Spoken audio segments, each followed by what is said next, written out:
Back to Ballistic Banter, episode, 11, Matthew, 11. Yep, I believe? 11. On episode 11 today, we are going to be talking about some budget versus quality parts on an AR build. I just recently completed a 300 blackout. Well, completed. It's almost done. Once I get that EOTech, that tan one on there, I'll actually consider it done. Matt just got a badass new build.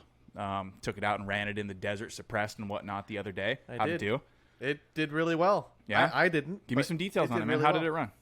So we were doing just a bunch of drills, starting with like standing, then go safe, then not safe, or safe then fire, then you kneel, safe then fire, prone, and then you'd have to work your way back up on your weak side. So I'm a right-handed shooter, so I'd have to shoulder it in my left shoulder, go back up and hit a metal target and go shoot ping up, and that went pretty well.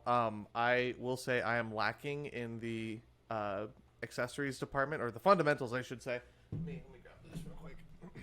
So, just it's unloaded, by the way, so we're good. But every AR needs a sling, a light, and an optic. I'm an idiot. You And, kids in your as you can see, attachments. there is no light. Embrace Here we go. tradition. There is no light, and there is no sling because I am extraordinarily lazy. So that definitely hindered me for most, if not all, of the drills. But we were using one of those boards that had like a bunch of holes and squares poked in them, and you'd have to like go in at like weird angles and stuff like that. What the board's called? What's the board called? It's like V something. Yeah, that sounds right. I know which one you're talking about. You go all the angles. You start leaning, Reject get on a modernity, knee and whatnot. embrace Post up. tradition. But the rifle performed extremely well. No, What is yours? A 16 yeah, inch? the 16-inch 5.56 had Okay. we had no problems whatsoever. The only problem was with me because I suck. Well, that's what training's for. Yeah, no, I absolutely. Well, at least he's honest. At least I he's honest. absolutely, You know? I absolutely got humbled during that during those drills, and Bro, happens to us all, man. if you're Yeah. watching, thank you for taking me out there. I appreciate it. Yep. I'll send it to him. later. How did you like it You know, but I suppressed? think that's a. It was cool. Yeah, Very you like that cool. bolt carrier tuning the gas down from there instead Yep. of the gas block? Very fun. Probably still a little gassy on the 5.56 though, huh? Still got gas up Yeah, my nose. That's all right. It's all right. It's gonna Even happen. a couple weeks later. You just got to suck it up. Yep. You know, that's part of suppressing a Man 5.56. up. It's difficult. It's still gonna be loud and it's gonna be gassy as shit. Learn to love it. You learn to love it. You learn to love it. It You burns, know, but I love you know, it. but I think that's a good segue into our conversation for today. Because how many people are just arrogant enough to be like, I'm the best shooter ever. This darn piece of trash just sucks. It's I terrible. ran drills. I know today's all about the ARs and stuff, but I ran drills with my handgun too. I suck with that too. What kind of handgun drills do you run? I brought my Yeah, shadow I pistols with me. mean, we're not. Well, I know, but what kind of drills? Oh, I would hope you would bring your shadow systems. yeah, of course. Shit. I was actually using a belt setup for the first time, which is pretty cool. Yeah, you used his belt? brought Heck it yeah, for man. That was really cool. Spare mags on the left side and whatnot? Dude, Yep. I love It was that. fun. I need a belt. Love it. Really I'm gonna bad. have to. No, me too. I have to get one of those if I'm gonna go out with them again. Yeah. Dude, nice. You do any appendix draws and whatnot? Not from appendix, no. So you're rocking just outside the hip. Yep, belt, doing outside some the drills. hip, and then we were just doing different speed drills and some were moving drills, which were pretty cool. Guy, dude. But Dude, moving and shooting is not easy. Like, no. at all. And I also did the board with the holes and all that crap with the pistol too. And that was a different experience because they're shining a flashlight on me at the same time. And I was just like, yeah. Shining a flashlight, dude. Was it dark? No, they were just messing with each other. Of course they were. That's how it goes. They did it That's to how one. goes. They did it to one, so they did it to everybody. Dude, that's awesome. Dude, that's awesome that you got to suppress that thing. I really want to see that thing run suppressed. Oh, it was so much fun. That's good that it ran good. Yo, speaking of training, I know this is completely unrelated to the topic of today, but I really just want to ask Garrett this. Garrett, did you see Donut's new video on his latest police shooting breakdown? Tell me what happened that again. he released like 2 days ago. Tell me what happened again. I did, so but the I two forgot which one it was. So the two cops roll up to like apparently some homeowner in his neighborhood is just like popping shots with his shotgun at other people's houses. And they roll up and they both get dusted in the face. Thankfully, he was using bird shots. Yes. I saw that one yesterday. And then, the like, fucking 5 of guy the gave neighbors up roll- too. Eventually, He after, gave like, up. a And he was 9-hour laughing about it standoff. that he was getting Shocking. arrested. What a I think he was trying to go for suicide by cop. 100%.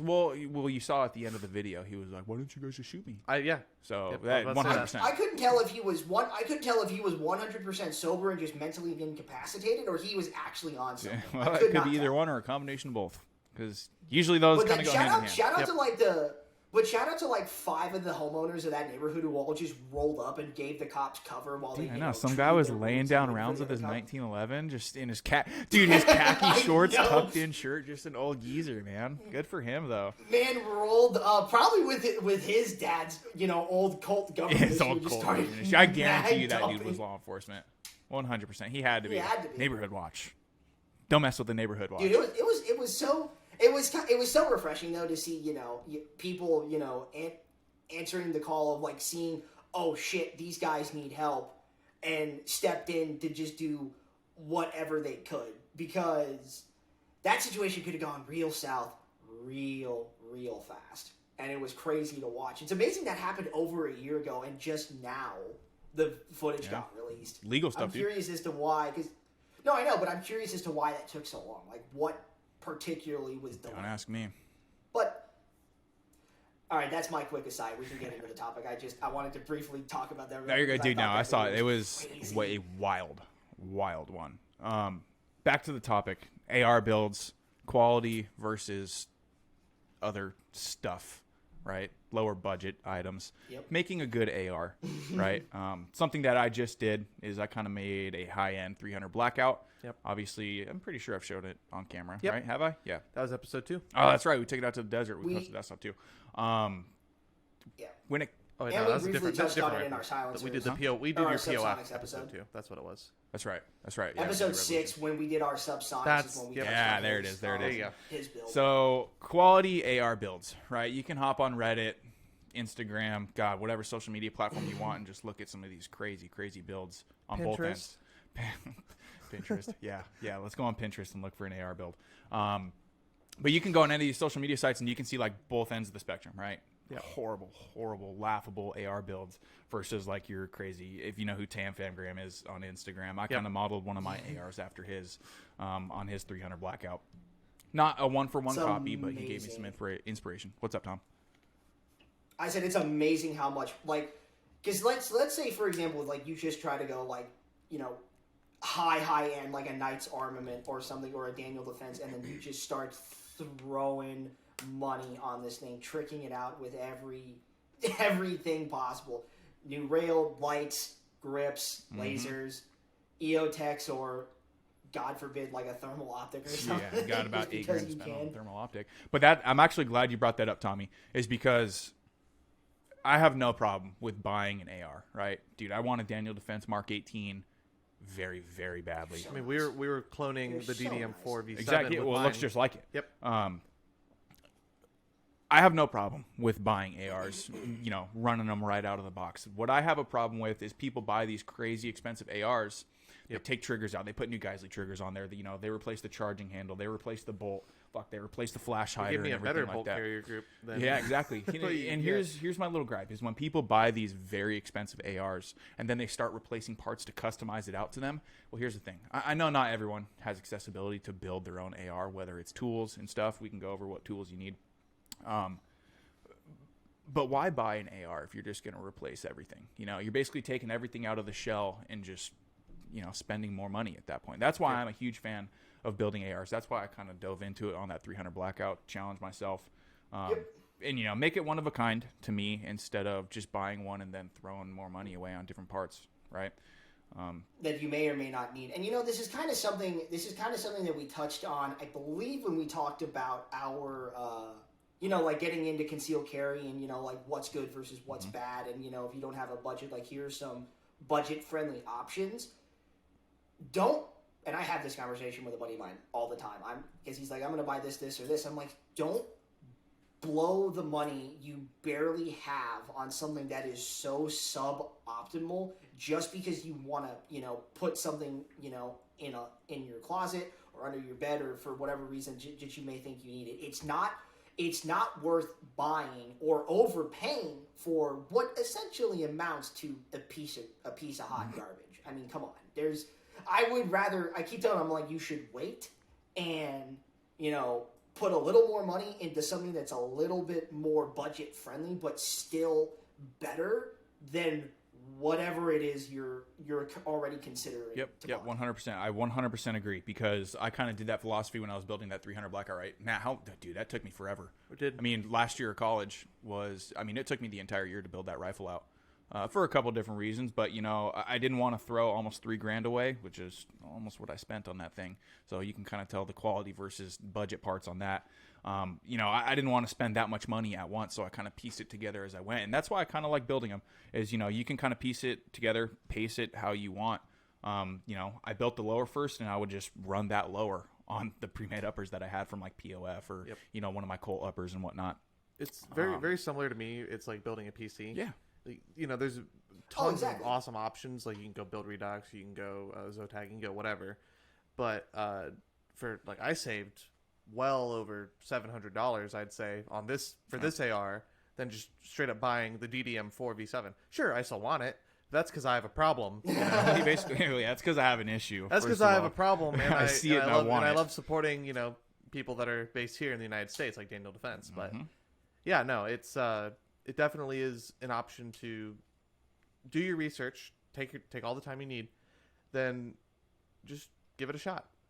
There's plenty of little skeleton builds that you can get. Like Palmetto State has a bunch of like very basic ARs. Yep. Then those are the ones I don't mind. Where PSA is really not that bad anymore, dude. A lot of people complain about PSA, but one, you go on their website and they sell more than just their rifles, stuff like that. And I'll tell you what, dude, I'm a huge fan. Iraq veteran 8888. I think that's the right number of eights. So he's a YouTuber, but I follow him on Twitter and stuff like that, and he's always posting. PSA has this deal. Go get this rifle pistol combo. Get this gear and stuff from them. This ammo and whatnot. Dude, they have a full online store. It's not just their weapons. I'm a huge fan of that. Yep, I will give you that. PSA. Anybody that's willing to make a just good bang for your buck pistol or rifle for the PSA dagger, the pistol is $300, $400 if you get it's pretty much a Glock clone. Carry cut. Yeah, but anyone that can make a firearm that cheap, still make it reliable, good to use. Yeah, 100%. We're looking at you. Yeah, no, same goes for the agree. AKs and the ARs, I would say. When it comes to building something that's going to be personalized to you, there's a lot of stuff. One, we probably should go over tools first, because if you don't have the tools, you can't build it. Yep. Right. So I bought all my tools. I kind of messed up, in all honesty. I bought the tools as I was going. Right. So when I was building my lower, I pretty much had everything. I don't really need any any punches or whatnot. Pin starters for the coil pins. So I bought all that afterwards when I was doing the upper. But something you're gonna need is a good vise. Not bolt. Oh, yeah, 100%. Is a good vise, not bolted into like any wood or anything. A solid setup, whether it's on some sort of workbench. Something that's flat. Yep. And then something that's stable, because I recently built an AR, and for someone else, I pieced it together for him, and the vise that he had was bolted like into the side of his workbench with just like screws into the wood, and I tore the vise block out by accident, because I had to put 35 to 40 pounds of torque on it for the barrel nut, with my torque wrench. And it couldn't take it. Dude, it literally, I caught the upper too. It was awesome. It literally ripped the vise out of it. And I was like, shit. And after Garrett caught that, he quickly thought he was Spider-Man and tried to see if he had web shooters. Go web, go. Yeah. But no, I think you also raised a very good point of, actually, studying not just like the gun and the parts and stuff, but actually trying to understand the manufacturer of it on that side. Because when it comes to especially ARs, you're dealing with tens of thousands of pounds of pressure per square inch in the chambers. And if that barrel's not seated right, that chamber is a little loose at the top. If anything's wrong, you run the risk of severely injuring yourself or someone else if you're like at a public range. Or your gun just won't work, and that would suck too. Which is always the best option. That's the best option of those three. But I'm just saying, like, if you don't properly torque that barrel in, for example, you are just gonna have a lot of problems that could damage your gun, could injure yourself, or hopefully just the gun won't function. Yeah. Best case scenario, if you do mess something up, that is, it just doesn't function. For a lower, in all honesty, man, for the lower, all you need, well, there's a couple considerations, right? For a lower, you're going to need some sort of lower block, right? They fit inside your magazine, crank it inside of that vise. It's going to hold the entire lower, right? You're going to need some sort of good, like hex bit set, some sort of like torque set and whatnot that you can use on a screwdriver. Obviously, like if you're using a drop-in trigger, these screws are very specific, right? You're going to need an armorer's wrench. Highly recommend the Magpul one. Armorer's wrenches are cool and all, right? It's kind of like a do-all tool when you're building, but I am a huge fan of the torque wrench because for an armorer's wrench, you don't really know how much you're torquing it unless, you hit that spot where it's tight and then you go like a quarter turn more, probably around 40-ish foot-pounds of pressure, right? Get a good torque wrench, it's going to cost you, $60, right? Half-inch drive, whatnot. You can use that on your upper and your lower, right? Highly recommend that. For a lower, in all honesty, that really might be it because when you start getting into stuff like lower parts kits, when you're actually buying your receiver and whatnot, it's pretty much going to come with everything you need. There are a couple of tool sets to make building easier. I think Real Avid makes some budget-ish items when it comes to putting in like your pivot pin detent or the detent and the rear takedown and whatnot. They make two little tools to where you can just slip it in really easy because if you're doing it without those, you can do it. It's not easy, like at all. I had a detent and the spring hit me in the eyelid because I wasn't using one of those tools. I was trying to do it by hand. Dude, it's under some pressure, right? Yeah. Everyone who's built an AR has lost a detent. It flies to outer space because it just pops out. Parts-wise, we can probably just start getting into that. I mean, that's really all the tools you need for your lower. Obviously, start with the lower receiver, right? There's a ton of options down there for lower receivers. Aero Precision is usually what I go with. Aero makes great quality parts for a good price, right? A lot of people are like, oh, I'm only going to buy this SLR Rifle Works and stuff like that. Let me see if I can get like a Noveski lower, some sort of strip lower that's, the lower itself is going to cost them $500, right? I want all these crazy ambi controls and whatnot, but if that's not your budget, then that's not your budget. Aero Precision makes a great forged lower. Yep. Right. Yep. I mean, most lowers you're going to find, and you can tell by the stamp markings, is that they're manufactured by the same places. Ballistic Advantage and Aero Precision, right? Ballistic Advantage supplies Aero Precision, right? So it's, most of these companies are using literally the same pieces of metal. They're just milling them out themselves. So there's really, when it comes to quality, it's the tolerances that they're milling them out, right? It's all the same heat-treated metal and whatnot coming from the same factory. I think there's only 4 major manufacturers when it comes to uppers and lowers. You can tell by like the A stamp above your forward assist and whatnot. Forgot what that's from. But regardless, I'm kind of ranting. For the most part, a lot of them are going to be the same. It just depends on how they mill it out and make it, right? Yep. I usually choose to just go with like the Aero M4E1 lower, right? It's not ambidextrous. I don't need it. I'm right-handed. I can work it without all that ambi controls, right? I have ambi guns. I really don't find myself using them that much. So, in my opinion, if you're building, it's really not worth the money. If you want an ambi, just buy a 6-spear.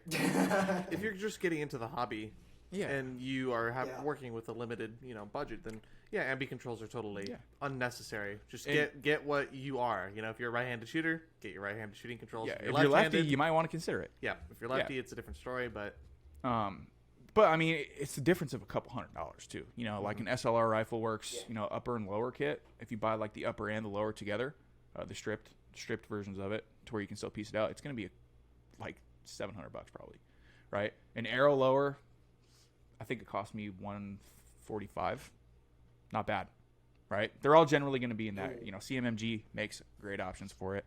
Yep. PSA makes good options. I got my Aero rails on, which we'll get to rails, I'm sure. Yeah. Oh yeah, rails are a very big consideration because that's kind of. We'll get into that. Anderson, on the other hand, and companies like Strike Industries and stuff like that is a new story, I think. I'll go ahead and say it. I'm not the biggest fan. I think I have a Strike Industries charging handle. So I'm gonna get into that. I'm gonna get into that because Strike does make. We'll just get into it right now. Strike does make some decent parts, right? Yep. I have Strike Industries Magwell, just lightweight polymer on my Glock. I don't have it with me right now, but I use their EMP, their extended mag plate, so I get the +5. Those work great. When it comes to Strike, your basic parts work just fine, right? But when it comes to, all this crazy shit like the anodized rails, your anodized safety selector, your anodized, trigger guard, your anodized buffer tube, anything that's red, blue, pink, yellow, But I like fucking the red green. buttons. Yeah, I like the red buttons. People think it looks awesome, and I mean, that's their opinion. They can go with it, build it out if they really want. I hate it. But when it comes to like muzzle brakes and stuff, honest to God, I wouldn't put a Strike Industries muzzle brake, like their King Comp and stuff like that, or their cookie cutter compensator.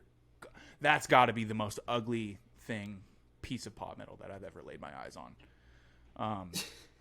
Well, I mean, here's the thing: you can like it all you want. Doesn't change the fact that it's a pile of junk. Oh yeah, and Like, come on. I've heard a lot of. I've heard both sides of the story when it comes to Strike, like for their muzzle brakes and whatnot. Yeah, it might work, but I really don't think it's going to last. I think it's the materials they make it out of, and it's kind of just Chinesium stuff, if I'm being honest. What would you say is the best value muzzle brake that you can get? Because It depends. Are you running a AR that's suppressed, or are you not? Well, let's just say no. If someone's starting out in the Dude, get an A2 bird cage. okay, That's all you need, right? It's going to cost you a couple bucks. yep. That's all you need. If you want like a compensator or something like that, a lot of options. Ultradyne makes some really good ones. Mm-hmm. I'm a big fan of POFs. I don't know. It just depends on the company. CMMG makes some really good ones. Can we get them as a channel sponsor already? I mean, hot damn. I wish. Garrett, call your guy wish. up. I Call your know. boy. Zach, if you're watching this. Let's talk for a minute about common scams to watch out for, especially when it comes to just bang for your buck and your money and stuff. So gun shows.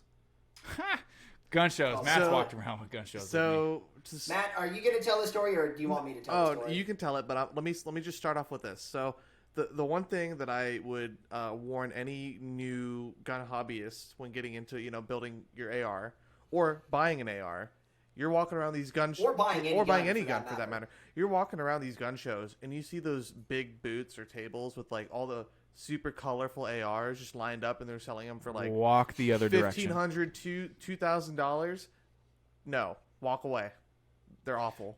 That right there is what I would describe as the siren song of gun shows, because you're drawn in by all the pretty colors, only to get smashed. Oh my God, it says Trump on it. Oh my God. Yeah, I know someone who's done that, and I'm looking right at him, Matthew. I didn't. Oh, listen. That was the Glock 19. That was former Matthew. Yeah, that was former Matthew. that was the Glock. That was That the was Glock the old 19, and Matthew. it may have gotten traded for something. Yeah, I mean, better. we can relate those gun shows to custom builds, because Yep. a lot of the times, they'll write on like a sticky note or Yep. like a notepad or something when they're advertising it, and they'll say custom 5.56 upper, right? Dude, Nope. there is nothing custom about that upper. thing, right? Just because it has some colorful shit on it doesn't mean it's a custom AR, right? Dude, I hate it so much, and they're preying on the people who don't know what they're looking at. Absolutely. Right, they're putting Strike Industries fucking red rails on there, and charging $1,200 for the upper. Like, come on, man. That's why I urge people to do their research on parts. But I mean, we can get back to the build in general, right? For a lower, after you get the stripped lower, you're gonna need to get something like your lower parts kit, right? All the springs and detents, it's gonna come with your pivot pin, your takedown pin, and whatnot. Lower parts kits, you really don't have to worry about. Quality-wise, most of them are literally exactly the same. Aero Precisions is going to be the same as Ballistic Advantage, is going to be the same as CMMGs, is the same as PSAs. It's literally just the springs and detents, right? That's kind of just like an industry standard, right? Nothing crazy special about that. There are companies that make upgraded versions of lower parts kits, like Fortis Manufacturing. One, they make some awesome stuff. Very expensive, but they have they're super heat treated, like detent pins and stuff like that. In my opinion, it's a waste of money, right? You really don't need it. Hey, Garrett, how do you feel about mil-spec triggers? Mil-spec is a fallacy, first of all, because the word mil-spec, military specifications, one, I don't want something that's military specifications, because I've heard some stories about that. And what people do is that these manufacturers say, oh, here's a mil-spec buffer tube or a mil-spec trigger, and people are like, dude, this thing is, Matt, this is a mil-spec trigger. No way. Whoa, dude. No way. Whoa, what? This is what they're using in the front lines? And what I always do to No. people who say, oh, dude, it's all mil-spec, right? And I say, tell me what's so good about mil-spec. And they're like, well, I don't think you understand it's what that mil-spec. And I'm that like, word dude, here's the means, thing. son. You get Designed to aftermarket parts. superiority. You get aftermarket parts. And here's your mil-spec. Here's your aftermarket parts quality-wise, Yep. right? That trigger is 1,000 times better, right? that stock is not mil-spec, dude. Mil-spec is more of like a dimensional aspect to it, obviously, because, all these ARs are going to have the same exact dimension. Let me tell you what mil-spec means. Mil-spec means it is cost effective and mass producible. 1,000%, dude. And every person at a gun shop that I talked to. The idea is if I had a bucket of triggers or buffer tubes or God knows what other part for an M4, just trying to piece together, like say I'm in, Baghdad or whatever, and we need to rebuild an AR or an M4, I should be able to walk over to a bucket of random bits and pieces, pick them out, drop them in, and the gun will function. It's all dimensional. Look at more quality than the word mil-spec. Don't get fooled by the word mil-spec. My stock might not be mil-spec, but I still love you, Reptilia. Yeah, Reptilia is nice.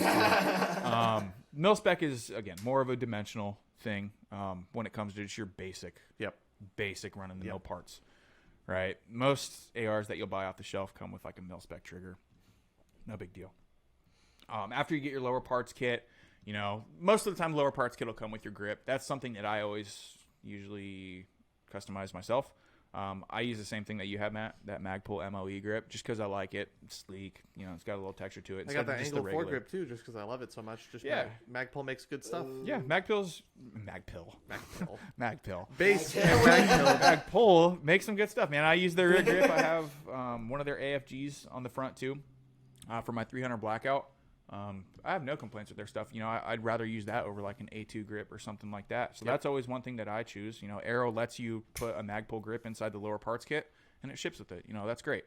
But, don't get fooled by enhanced lower parts kits and stuff like that. Unless you're running like an ambidextrous lower, any run-in-the-mill lower parts kit is going to be good. Also, when you're buying a lower parts kit, that usually comes with a trigger. If you're not planning on using your mil-spec trigger, try to get it without that because you don't need it and it's a waste of money, right? So for something like that, obviously, if you're going to use a drop-in trigger, you're not going to need the trigger in that lower parts kit, right? Yep. Waste of money. Don't even go for it. You can usually choose with or without. I tend to go without, but if you're running a budget build, and you don't want to pay $200 for a drop-in trigger, that mil-spec trigger is going to be just fine, right? Yep. Absolutely. I will say when it comes to just the feel and the pull, I'm a convert to the flat-facing trigger. I told you, dude. Once you go back, Told you. Well, you can't go back. No. Well, I say as I have a curved trigger on my... I don't mind a little bit of a bow, but, dude, once you use those flat-face triggers, it almost helps with your finger placement, so right? different. Because your finger's basically going to be in the same spot. And one thing I like about a lot of these triggers is that they have like a little lip on the bottom of it. So I just put my finger right on the lowest part of it every single time. It just, I don't know. It helps me put it in the same spot, get a good consistent pull and whatnot. I digress. One thing I did for my lower is I really don't know if this was needed. I wonder if you have one. Do you know what kind of buffer tube you have? No. Receiver extension buffer tube, interchangeable. Not from the. Careful, that turns that into a bump stock. Not from the. Not off the top of my head. So, okay, I say that I probably should have elaborated more because what I use for my buffer tubes is I use Aero Precision has these, POF has these. I really haven't found too many other people that have them. Ballistic Advantage probably does too. It's probably an Arrow one because mine used an Arrow too. So break it open, break the upper from the lower quick. I want to see it. So this is why we need STI to become the main sponsor of the channel. So you have a regular buffer tube. So yeah. You see right there, there's no like tabs that are that's keeping that detent pin in. Yep. I should have brought mine. Mine has anti-tilt tabs. You really don't need them. But in the case, it's just an extra thing. In the case that your buffer tube isn't torqued right, or you don't have it not pinned on, you don't have it staked on your castle nut, then there's a chance that it could rotate off. Highly doubt it if your torque values are correct, and it's staked on there. By staked on there, I mean they took a punch, got the castle nut and the end plate, and racked them together. Right, basically bent the metal into each other, so it physically cannot move. I suggest getting like an anti-tilt buffer tube. Don't really need it. I don't think it's too much money. If you don't have it, forget I even said anything. It's none of your concern. Stock, obviously, go with what you want. I have a low profile Magpul. I think it's like the SL line. So it's it kind of looks like that. I mean, it's different. This is it's slim like that. I've never seen a stock like this before. Reptilia makes some cool stuff. Yeah, that's interesting. It's kind of like that. It's like a Looks like a hybrid variation between like a of the PDW stock, Yeah. with those two rails that come out. Yeah. So stock, there's a ton of options. I usually just go with something good like Magpul. Reptilia is awesome, but when you're piecing it together, the whole lower, once you get everything between lower parts kit, trigger, stock, whatever it may be, it's putting it together. I think it took me maybe 45 minutes to put mine together. Yeah, dude, it's so easy. It really is. University of YouTube is literally all you need. Yep. To piece one together. So, I mean, total for a lower, you got, 150, 60, so 210, depending on the stock. You're probably looking at around like $300, $400, depending on how expensive. If you put a drop-in trigger, bump that up a little bit by $100 or so dollars. Yeah. Um, and I mean, that's really kind of what this whole all boils Yeah. down to. It's how much money, are you willing to throw before you really start wanting to like jump into the deep end? Because at a certain once you cross a certain threshold, you're moving beyond what is good for money into just high end, what I would almost call, I don't want to, I guess, exotic, if you will, although that may not be the Bougie. right term, but the idea being like you're Gucci? just spending Bougie. I yeah, know, pretty much. Gucci I mean, too. you're just Yeah. spending. You're just spending a lot of money on fairly good quality. That's all. But harking back to that whole idea of like, I mean, if don't buy, and I'm gonna flash my AK here for a second. Don't go out and buy a frickin' Century Arms AK for $650 because that thing is just gonna be a pile of junk. Now I know there are some of those out there saying the AK itself is a pile of junk. You're wrong. They're not all AKs are made the same. But the same thing can be said for like just buying a full bred, lock, stock, and barrel Anderson AR combined. You're just, especially if you overpay. Yeah. Especially if you overpay. In all honesty, for a set. Tommy, it's, in my opinion, it's a little difficult to overpay when you're building out a lower, right? Unless you true. really want that, milled out aluminum instead of like the forged for your lower, with all these crazy designs and like cuts and shit like that. With the ambi controls, it's almost hard to make an expensive one. Obviously, the trigger is going to be a lot of that money. Your lower parts kit's going to be fairly cheap. Those are common. You could put like a silent capture buffer spring or buffer in there. That'll run you a little bit more money. Don't really need it. It's hard to spend a whole bunch of money on a lower, in my opinion, because you really don't need to. The lower's where it's at quality-wise. You want to make sure that everything's in there correctly. All your torque values are good and everything's crispy, right? Because your lower's important. The heart of your gun is still in the upper, in my opinion, and we'll get to that. But yeah, lower is a little difficult to kind of go egregious on the money. When we get into like the rattle canning and Cerakoting too, yeah. I have something I've noticed in my life, but I'll go over that once we get there. I think you already know where I'm going to go, but probably. Yeah. That's pretty much it for the lower. You really don't need too many tools. And what a lot of people do, in all honesty, when they're building these weapons, is that there's nothing wrong for your first build. I probably should have said this at the beginning. For your first build, dude, there's nothing wrong with buying a lower and an upper that you want and just slapping those together, right? If you're not familiar or comfortable with actually piecing it together, dude, buy the lower that you want, buy the length upper that you want. Let me stop there, actually, because there's a lot of legal stuff that we could talk about with slapping a certain upper on a lower, right? The whole SBR issue that's happening right now. Start with the 16-inch. Yes. I would say start with the 16-inch. Yep. Know your state laws and what you can get, and know federal laws, please. Because if you slap a 12.5 or like an 11.3 barrel on this, dude, and you don't have that thing Form 1'd, that's a felony, Ooh, knock. right? So I hope you don't have any dogs. oh God. You know, Do your research on God, legality before you build. Yep, absolutely. I would urge that. I probably should have said that at the beginning, because there's a lot of negligence involved, and a lot of people don't know, right? They buy these super short and 5.56 uppers at a gun show, and they slap it on their lower thinking it's sick. Well, you just turn yourself into a felon in the ATF size, right? Yep. Do your research. Please do your research before you build or slap an upper and a lower together. Know what you're doing. so it doesn't make you a criminal. I'll say that. You know, Go ahead, Tom. What's up? I was going to say, seeing as we're probably going to spend the entire latter half of the episode, I want to just, hijack you AR plebs real quick and hark back to the true, reject modernity, embrace the tradition. I wonder who recommended that AK to you. It's the AK. Shut up, Matt. Oh, my God. Yes, Matt. So Matt is the one who texted me the link to this gun. So this actually Because is I bought built something off bigger. That's why. Yes, you did.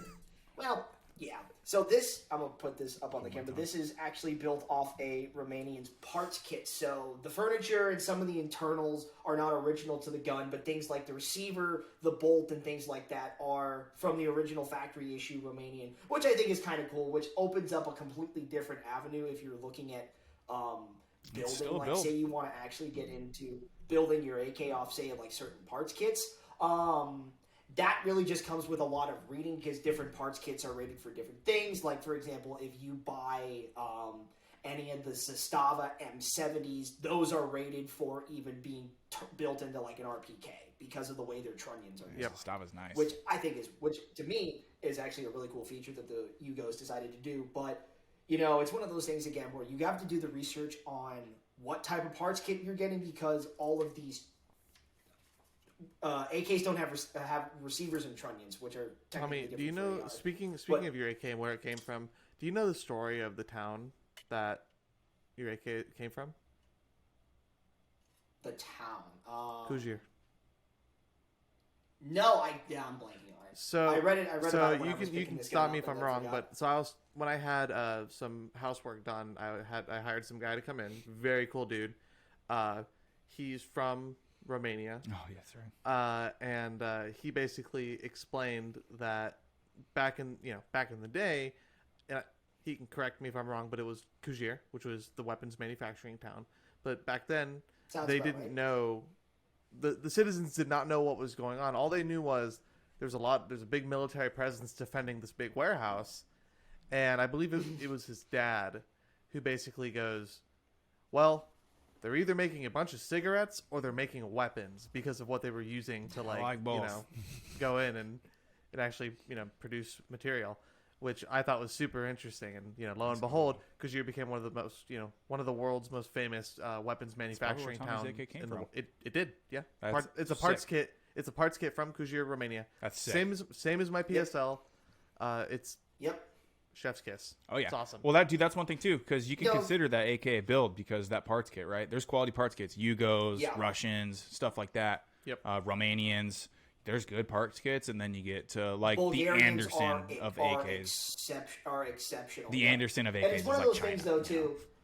It can be exactly, and it's going back and what I was going back and harking back to what I was going on about with the trunnion. So this entire gun is basically riveted. There are no screws. It's all done with rivets. And if you're going to be, building your own AK, you really need to know how to properly rivet, lest you get Brandon Herrera's cursed Yugo M70 that was just beat with a ball peen hammer. I don't even think it was a Yugo. It was a Yugo trunnion. I think it was a regular AK trunnion that someone just smashed to resemble. Yep. You hate to see it. But again, it's one of those things where you really have to know what you're doing. And AKs, for as simple as they are, the riveting and the trunnion setup is very specific, and you've got to have the right head spacing, tools, head spacing, and the right bending jigs. Because a lot of times, because I'm pretty sure this is an AKM style trunnion, so it's not like an original, pre-19. God, when did the AKM come out? 1968, something like. Regardless, that the only difference is is the way the manufacturer of the receivers is done. So you have to know what you're doing if you're going to go the route of I don't want an AR, I'd like an AK, but building them is significantly harder. And for the love of God, do not use a hammer and a No, in all honesty, dude. Please. I'm not gonna lie, I don't know shit about building AKs other than what quality parts kits there are. I would 100% take an AK to a gunsmith and have him piece that together for me. I'm not messing with the riveting. I'm not messing. Headspace is a huge deal for an AK. I mean, it's a big deal for an AR and everything too. Your go, no-go gauges. If you're going to build an AK on a lower parts kit, dude, have one of those, right? Because that's going to tell you Well, if you're and good the to reason go or why you're not. that's so important too, and the reason why that's so important too is so the AK is a long stroke. Oops, got the safety on. It's a long stroke gas piston. So if that headspace is wrong, either A, the bolt's not going to go into lock, or worse, it's going to over rotate. Yep. And you have to make sure that gun is properly headspaced correctly. Otherwise, you're going to have a very bad day with this thing. Either way, not enough headspace or too much, it's a bad day. Yeah. Bad day. It's a very fine detail that you have to be paying attention to. Again, if you're choosing to build, and I've seen a lot of great AK builds, especially if you want to, go the path of say like an AK. So mine's an original mine's basically a 47, but if you want to go say something like like an AK 107 and trick it out with things like Zenico, Good luck getting that's that. always a good option. You ain't getting Zenico parts, dude. Not with what Russia's doing right now. You can't. They don't import it anymore. Unless you buy it for like $1,000 from someone who already has one here. Yeah. Although I have seen, there's an American manufacturer. And Meridian Defense their is good. nickname is basically, I think it might be Meridian or someone. They're basically like the American Zenico, and they make just as good quality parts. Because you have to be careful, because unlike the AR, the AK, especially some of these older style ones, as you can see here, it's actually got the scope mounting bracket. You kind of can't just, glue or drill Picatinny to the top of this receiver and call it a day. One, you might fuck up the cycling, and two, that sight's not going to hold zero. If you really want to go like for optics and stuff, make sure you're getting the right AK platform and the right parts to have better success, putting things like grips and lights and EOTechs or red dots or whatever you want on your AK series. Of course, let's go ahead and jump back though to the AR. Back to modernity. Yeah, we Tommy, gotta modernity. we gotta wrap Back up. to modern times. We gotta wrap up this AR quickly though. But one big thing that I wanted to talk about was the adjustable bolt carrier group that my AR has, and what kind of bolt carrier group you should have in your AR when you start out. So Garrett. Yeah, okay. So there's a lot of considerations when it comes to your upper. I'm going to talk really fast because we don't have a ton of time. Yeah, exactly. Okay, check it out, though. The upper, in my opinion, is the heart of your gun when it comes to two different components, right? Yes. Your bolt carrier group and then your barrel, right? Do not skimp out on money on either of those. Don't buy a shitty barrel. Don't buy a shitty bolt, right? Buy something worth your money because... Blue Line Tactical. Bootleg. Tactical. Matthew. I don't know why I keep calling it Blue Line. It's okay. Every day. Regardless. Even if you're running something like an Aero bolt, right? Something that's nitride heated, very hardened steel, good coating and whatnot. It's corrosion resistant. Get something like that. Nickel boron is good. Titanium nitride is good. Usually that's your gold one. That's kind of all for looks. Not a huge fan of the gold in my opinion. I digress. The heart of your gun. Don't skip out on spending good money on a bolt or your barrel, right? There's a ton of different barrel manufacturers that you can get. Faxon is great, Faxxon. Ballistic Advantage is fantastic. They have different profile barrels. Rainier Arms, is awesome. Wilson Combat. Bravo Company makes awesome barrels. Cold Hammer Forged barrels. Geisley makes Cold Hammer Forged barrels too. That's going to extend the life, chrome lined on the inside. Buy a quality barrel. Yep. I would say the lowest that you should go on a barrel is buying a basic one from like Aero Precision or whatnot. If you don't recognize the name, dude. Does Blackout make good? Don't buy it. Blackout barrels? Defense? Yeah. Oh, good. Son of a bitch. Have you seen their rifles? Yeah, no, that's why I'm asking. Yeah. You recommended them to me, and I was like, they look. Yes. I truly. Do. No, Garrett, I'm going to reinforce you on this point because I don't think that this is a point we can't stress enough that. Because at best case scenario is you buy a cheap barrel and say you go shooting all the time, you just have a short-lived barrel. That's all, and only last a few thousand rounds. That's not terrible. I would be more concerned worst case scenario about fitment of the barrel to the upper and just quality and accuracy in general, right? So a lot of the times when I say the barrel is part of the heart of your weapon is that, ballistic advantage, a sub MOA guarantee at 100 yards, 100%. If you're going to buy a barrel, get something accurate and that's built well, right? It has good barrel harmonics, right? The profile of the barrel, the way it moves when you shoot is a huge deciding factor in maintaining accuracy. Absolutely. Right? The profile of the barrel. how much heat it can dissipate, how much metal's there and whatnot. That's once your barrel heats up, that's going to affect your accuracy 100%. So get a good, Hansen profile barrel, something that starts thick and kind of slims down, or something that's fluted if you're running it, right? Buy a quality barrel. All the people I just mentioned are fantastic manufacturers. I went with the Ballistic Advantage barrel on the Hansen profile. It's a tiny bit heavier, but that's not really what I'm concerned about. I'm concerned about accuracy and performance, right? Yep. Back to the bolt, right? Actually, I'll kind of merge the bolt in with the barrel. The barrel extension is probably something that you don't really have to worry about too much. I have a nickel boron bolt extension, which means obviously it's what those lugs fit into for your bolt. So I have a nickel boron barrel extension that my nickel boron bolt fits into, right? I chose nickel boron because, one, it's easy to wipe down, it's very slick, and it's a very, very hard metal made of S7 tool steel, right? One of the hardest materials that you can get when it comes to like bolt carriers and whatnot. I tried to merge that nickel boron together between the bolt I did it again. The barrel extension and the actual bolt, right? Yep. Same material, super slick material. It fits perfect, right? It's like running glass. Buy a good bolt. If you're running suppressed, buy a bootleg tactical adjustable bolt carrier, right? If you want less gas in your face, or you want it, less gas blowback in general. You still get gas in your face. It's a 5.56. You're still going to get gas in your face. With my 300 blackout, dude, I don't smell the gas at all. It's a rite of passage. Yeah, Yep. exactly. It's a rite of passage. When you're building an upper, get your stripped upper first, right? Or your complete upper, assembled upper, I'll say. So if you don't want to put your forward assist in, so be it. It's kind of a bitch anyways. Or this little dust cover, big deal. Yep. No, nothing special about a regular dust cover. I never replace mine anyways. Buy your upper first, whether it's assembled or stripped. I would buy your bolt and your barrel after that, because you're going to want to make sure that that's probably the highest quality part of your gun, along with your gas block and stuff like that, because that area has such enormous pressures that's happening, obviously, depending on the round you're shooting. Don't skip out on money. It's the harder your gun, you're going to be glad you spent a little bit more money, cyclic wise, and just overall quality, the way it shoots, the way it feels. Buy good parts for your upper. Yep. You can kind of go to something like the gas block. Consider, it depends if you're running suppressed. If you're not running suppressed, don't buy an adjustable gas block. Waste of money, in my opinion. You don't need it. You really won't need it. Even if you are running suppressed, dude, sometimes it still can be a waste of money depending on what you're shooting, right? Yep. Like Matt doesn't need an adjustable gas block. He has an adjustable bolt carrier. Yep. That's all good and dandy. But dude, I would rather have enough gas and have a little bit of gas blowback instead of tuning my gas down and messing with that too much, right?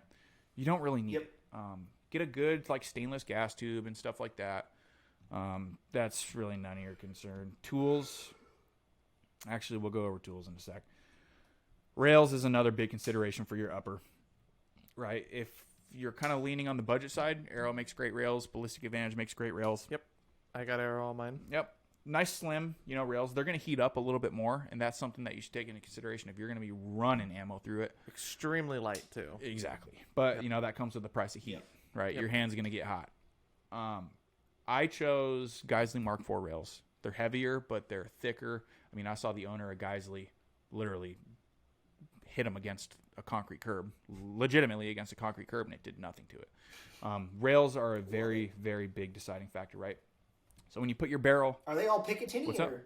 I have pick on the top, obviously, and then at Okay. like the last 2 inches of 9 and 3 and 6, I have a pick section on that. The rest is M-lock. I mean, I could have gone quad rail. Don't really need it. Rails are a huge deciding factor because they can get very expensive very quick. Geisley's like around $300-$400 depending on the rail, right? I sucked it up and spent the money.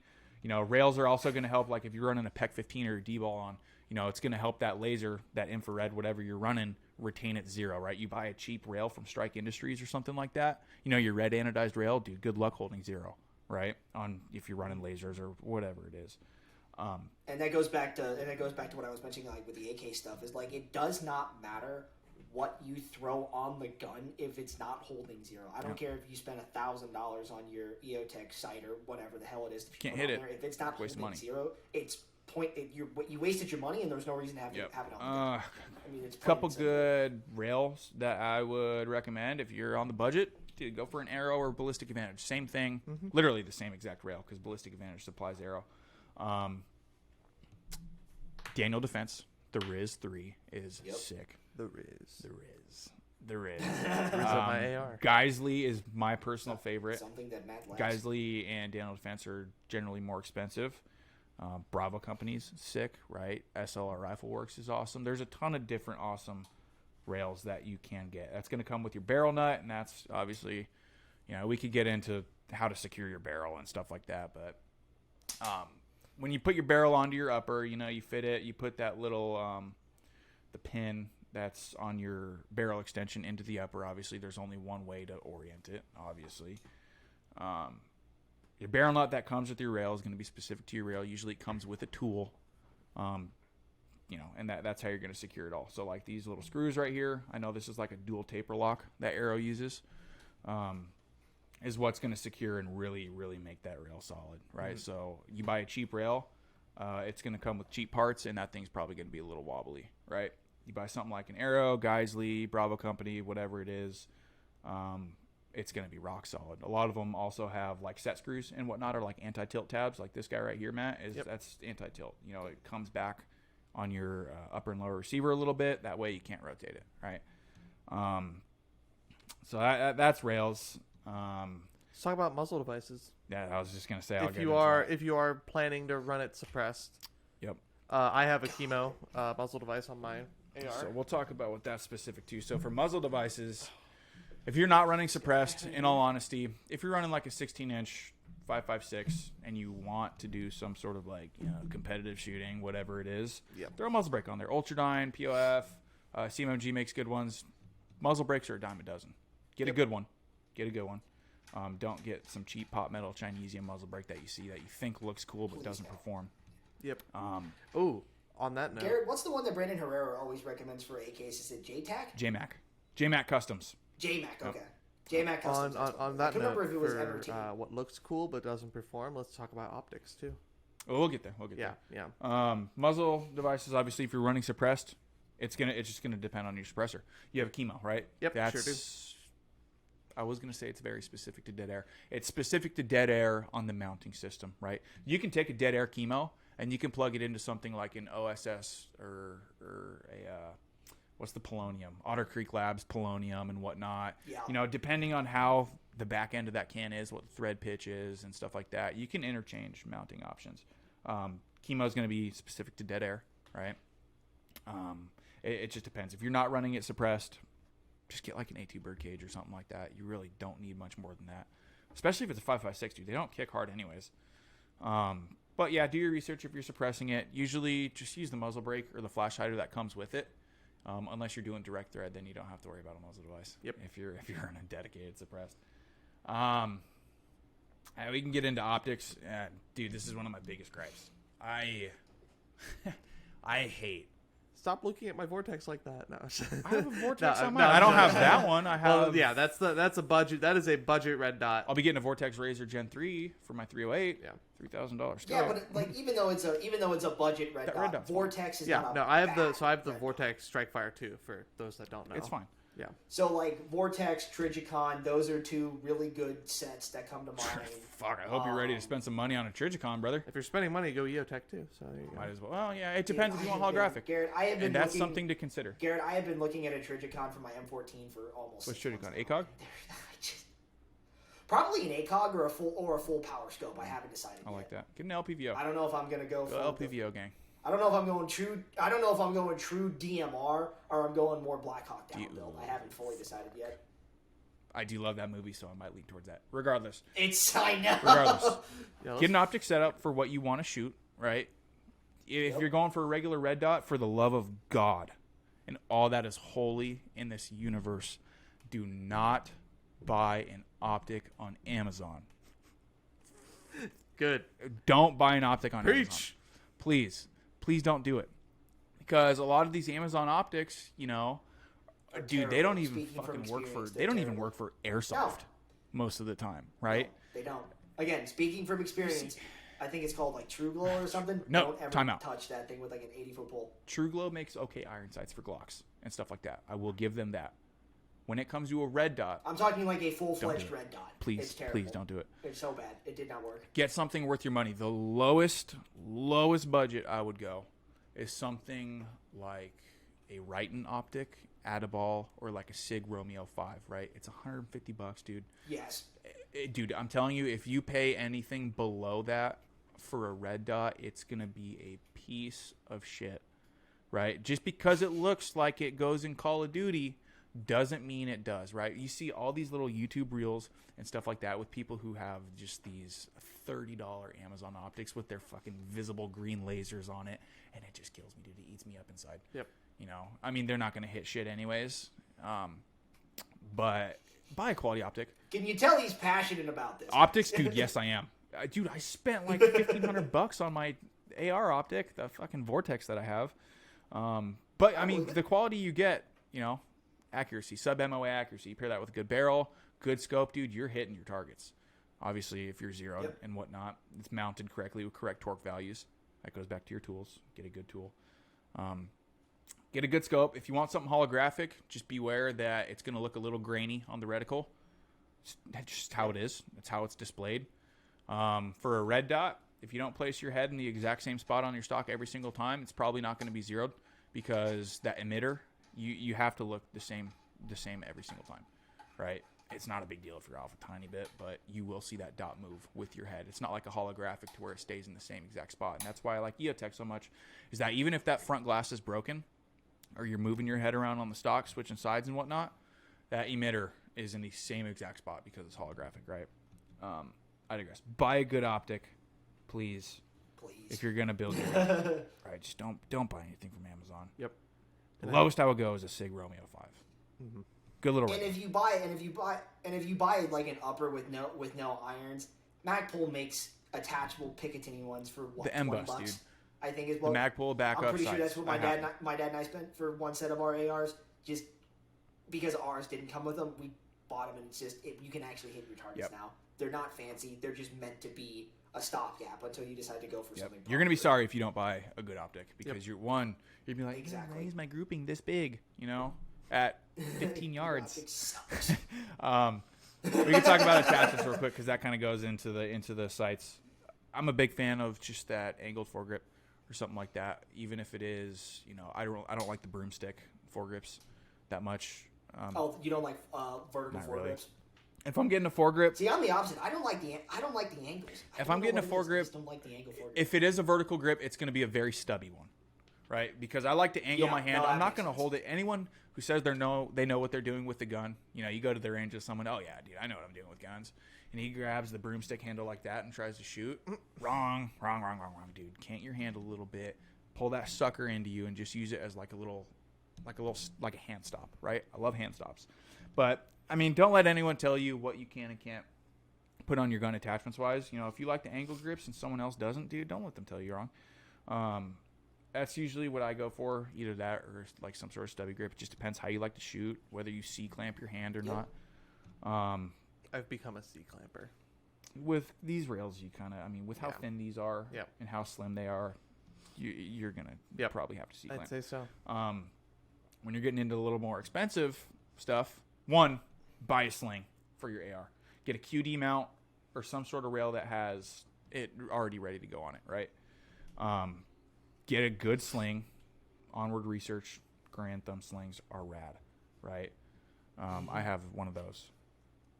Sling is a must. I like running lights. If you're not going to shoot in the dark or you're not using it for home defense, don't put a light on it. You really don't need it.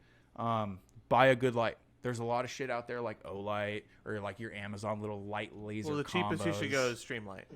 Streamlight's good. That's Streamlight. cheapest, but that's Yeah. because See, there's here's the thing. much If more it expensive falls lights out there, if it like falls cloud below- defense and all stuff like that. If it I've falls heard below a certain level, you're better off just duct taping a light to your AR. Depends. I digress. For a light, I have a Cloud Defense Rain 3.0, the brand new one, 1,200 lumens, I think, with like 100,000 candela. So it's a very concentrated beam instead of something bright. Yeah. Get a light that works for you. Surefire makes awesome lights. I've heard of Surefire. Pistol or rifle lights. Yep. AR. If you are putting a light on your AR, one thing I do see is that people will buy like a Streamlight pistol optic and they'll put it on the rail of their AR or something like that. Like if they have a pick section on the side and they'll use that. I mean, it's better than no light, right? Yep. It's better than no light. I'll give it that. But I there's still a don't like proper to way. see it. There is a proper way to do it. Proper way to do lights on your rifles. One, cable management is huge. If you're running pressure pads, I highly recommend that you run a pressure pad. It's going to run you a little bit more money, but like on that Cloud Defensive that I got, I have a dual pressure switch on mine. Yep. So it's constant on or just, when I'm grabbing that switch. Buy a good light. Don't buy something cheap. Get a good mount for it so it doesn't come off. Yep. And be considerate of where it is in relation to your muzzle device. Because people mount it too far back, too far forward, whatever it is, and you either get a whole bunch of carbon on it from your muzzle device. If you're running suppress, you really don't have to worry about that. And then they have to constantly clean their light, and it just kind of batters it, Yep. Get a good light if you're going to use it for home defense and whatnot. And I think that In honor runs of one of my favorite quotes. Go ahead. In honor of one of my favorite quotes, if anybody ever says you can buy lights and lasers and red dots on Amazon, you're not just stupid. Wrong. Well, they're not wrong. You can buy it. You shouldn't. Like I was outside the tattoo shop getting my torso finished the other day, and there was this girl sitting out there. Power to her. She's she's arming herself and whatnot. I'm not going to gripe on her for that at all. But she was talking about her light laser combo on her Glock, and she's like, "Yeah, I have a visible green laser that I keep on there." And I was listening. I was like, "Oh, dude, don't do that." I was like, "Dude, you might as well just not look at your sights and just pop some shots off instead of use that laser." Yeah, dude, 100%, because that thing's not going to do you any good. Yeah. Well, visible lasers, in my opinion, visible lasers are the worst scam that you can get yourself into. If you're going to go a laser like a PEC 15, D-ball, whatever it is, like a good top or side mounted laser, it's going to be infrared. And you're going to need nods for that. And that's a whole nother I topic. tried nods for the first time. How was your depth perception? Not great. Yeah, I was But gonna say. but You it can't was, see anything within about 10 feet. But it was awesome. Yeah, nods are sick, dude. I love nods. They're white phosphorus. Stupid He has white expensive, phos? but Okay, they're those sick. are a little bit more expensive. They were. But they're also a lot more clear. Yep. Damn, I didn't know he had white phos. I thought he had the green Super ones. cool. Son Super of cool. a bitch. But I think Was we've this kind Tanner? of covered everything, right? And Yeah, in a quick version, there's a lot more to it. there's a lot more. But- But the last thing I'd like to talk about, and this should be a short story before we wrap up, is so my rattle can on my AR is a copy of the DDM4 V7. They have a very special hexagonal pattern, kind of like, I don't know. Fishnet, laundry Fishnet, net, yeah. whatever you want to call it. But one thing I noticed, and this has just become a theme of my life, apparently, everything is becoming my dog colored. Everything. Shit, dude, it is. This is the same color as my dog. That gray. My truck, That my is the same truck color that as Oakley, my yep. truck that I just got is the same color as my dog. My Oakley sunglasses are the same color as my dog Oakley. Dude, it's because, bro, I live my gray, life. Dark gray to black looks good on everything. Absolutely. But Yep. I live my life just around my dog. Dude, It- that fucking every- thing, everything- Loki, I wouldn't have noticed that Everything unless you except said that- Everything everything circles except back that to shirt. him. Because here's the thing, Oakley Everything except that shirt. Oakley is shaved right now, right? Yeah. Pretty much. I mean, his hair's growing back pretty quickly, Horribly. but his undercoat is It's gray, coming. dude, and it's that exact gray. Yep. But when he grows his coat out, it's also gonna like get dark that and- exact black and gray. What the heck, dude? I just not noticed that. That's cool. Also, real men rattle can their weapons. Don't be afraid to spray paint your shit, Boom. dude. Yeah, I mean, tape off. I didn't do this. Tape just off for your the muzzle record. device. Just for the record. It's okay. Yep. It's okay, Yeah. man. Just claim that you did. No, actually, Chandler Tactical did a great job. Yeah, Shout no. out to Chandler them. Tactical did all this. This was awesome. Tape off your trigger. Tape off your muzzle device. Close your dust cover, obviously. Let's see. What else? Yeah, that's what it's for. What else? That's honestly the only thing that I taped off. Oh, and your magwell. Duh. Put some tape on there, and then rattle can it however you want. Right? I did like a tan, dark brown, and black on my Coyote gun. Yep. Looks fantastic. bad. You know, I Have fun. put a laundry mat. Not laundry mat. I put No, a no, no, laundry be net careful, on Matt, it. 'cause then that will open I did us the up base to- layer, put a laundry net on it, and then redid that, so that way it's almost looks like a snake skin. Yep. It almost looks like a rattlesnake. It's sick. Paint your weapon, dude. Have fun. Don't Have be fun with afraid it. to do It's it. your gun. It's not going to hurt your gun unless you don't tape off those sections. It's yours. Don't let anybody say, "Oh, you can't rattle can. You can't Cerakote your stuff." If you don't want to pay a That couple is why $100 I for went with the Cerakote, redwood Russian rattle furniture. can, dude, go get some good Rust-Oleum camouflage paint at Home Depot and have fun. Those AR. I think purists. that's like you can't alter the original state. Fuck yeah, I can. Fuck you. Yes, I can, and I did. It's not. I like how people will try to call that Bubba. No, it's not. dude. Paint does not And qualify Skins as are Bubba. skins. If you want a good tutorial on it, Grantham sprayed his scar. Yep. Print shoot look repeat good, PSR. too. Print shoot repeat does like a what's the painter dude? Bob Ross. Bob Ross, yeah. He dresses up like Bob Ross with his mask and everything like that, That's and funny. shows you how to paint A it, dude. happy little Little camo. camper. Yeah. Go on YouTube. Look at some of the designs. Figure out what you want. Tiger stripe, little snake skin, whatever it is. You can do it all. Yeah. You really can. Nope. But I think that's it. Yeah. I think we got it. Yeah. So We'll go into think more we did. depth with some of the specific parts like your bolt and barrel and Oh, stuff yeah. like that in the future. But that was a little basic overview, just parts, manufacturers. Yep. But And in Right, short, don't use don't go cheap. Go for quality. Never, please. Don't waste your money on something that you could have waited and put a little bit more. stay money away from into. Amazon. For the love of God, Stay away. stay away from Amazon. Stay Please. away from You Amazon, might be stay you away might from be a Anderson. good budget shopper, but it's not. No, you're not that good. It's not worth it. It's not worth it. I can't wait till Sheen comes out with their own line of Yeah. optics. But if you enjoyed today's episode, be sure to like, comment, let us know what we should do in the future, and if you want to see us do some more drills with our ARs in the desert, we are more than happy to go out and do some videos. Matt, you can't cheat on any of these drills anymore. I cheated the first time. I'm sorry. It's okay. It's okay. I got my ass Of whooped course you did. during the Oh, I last bet. last I week bet. when I was out I there. know he knows how to run some drills. Yeah, it was crazy. But yeah, so if you enjoyed, just let us know and have a great day.